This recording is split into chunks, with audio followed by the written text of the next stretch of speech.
ઇહ ઘોરે કલૌ પ્રાયો જીવશ્ચાસુરતાં ગતઃ. આ ઘોર કલીને કારણે જીવ અસુરપણાને પામ્યો છે. એમાંથી એની મુક્તિ કેવી રીતે થાય? આ 6 વસ્તુમાંથી મુક્ત થવાનું છે. એનું જ નામ મહાત્મ્ય છે.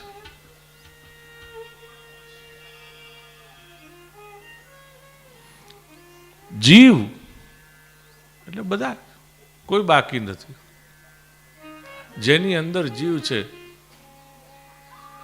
એટલે કીડી આવી ગઈ, મકોડો આવી ગયો, ને વાઘ પણ આવી ગયો, ને ગાય પણ આવી ગઈ, ને કૂતરું આવી ગયું, ને બલાડું આવી ગયું, ને માણસે આવી ગયા, ને બધાય આવી ગયા.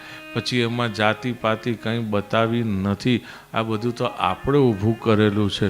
ભગવાન પોતે પોતાની ગીતામાં એવું કહે છે કે આ બધું વ્યવસ્થા કેવલ અર્થ કરી માટે ભેદ બતાવેલા છે.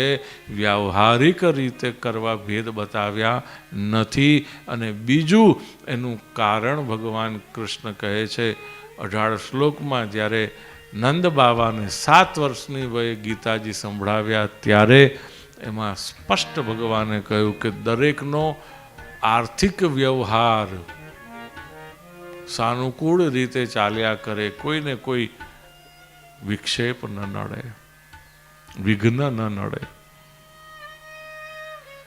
અને બીજું, અત્યારના સમયમાં એક વસ્તુ જે ચાલી છે ને, જે રોજ તમે જોતા હશો, છાપામાં વાંચતા હશો, એ બેના ડીએનએ મેચ થયા નહીં. તો એ ડીએનએ એટલે શું છે? એ ભગવાને કરેલી એ વ્યવસ્થા છે. અને એટલા જ માટે આપણને કહ્યું કે જો આ પ્રમાણે વર અને કન્યાની પસંદગી કરવામાં આવે તો એનું ડીએનએ ઉત્તમ બને અને એ શ્રેષ્ઠ પરિણામ આપી શકે.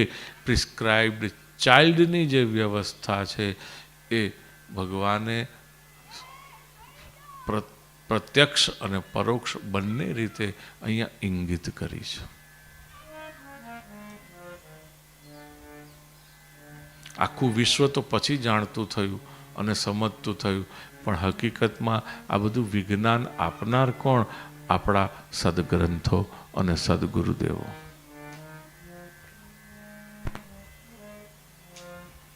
ઘણા લોકોને થાય છે ને, કોઈને લૂલું, કોઈને લંગડું, કોઈને કુબજું, કોઈને કાણિયું. આ બધા જે કંઈ પણ થાય છે કે ઘણા લોકો અમુક ઉંમર પછી જાતિ બદલી નાખે છે કે બદલાઈ જાય છે એની. ઘણા આવા પણ પ્રસંગો બનતા હોય છે, જોયા છે મારી આંખ સામે. 16 વર્ષનું થાય પછી કે પપ્પા હું તો આ નથી જે તમને દેખાઉં છું, હું તો કંઈક બીજું છું.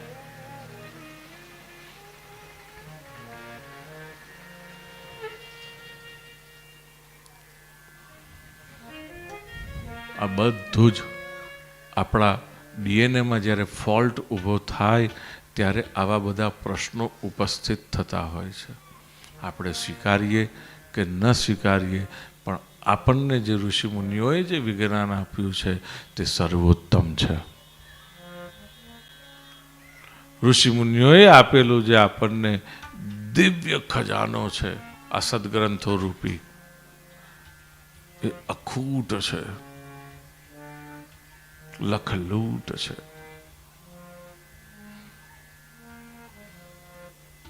એને માનીએ.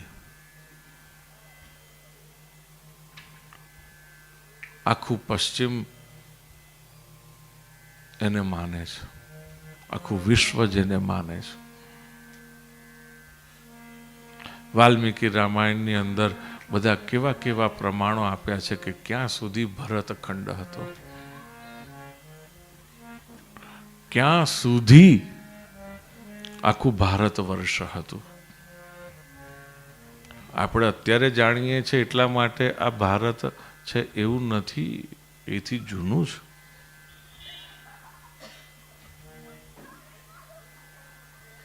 યુરોપ હોય કે રશિયા હોય કે સાઉથ અમેરિકા હોય કે નોર્થ અમેરિકા હોય, આ બધી જગ્યાએ સુધી આપણા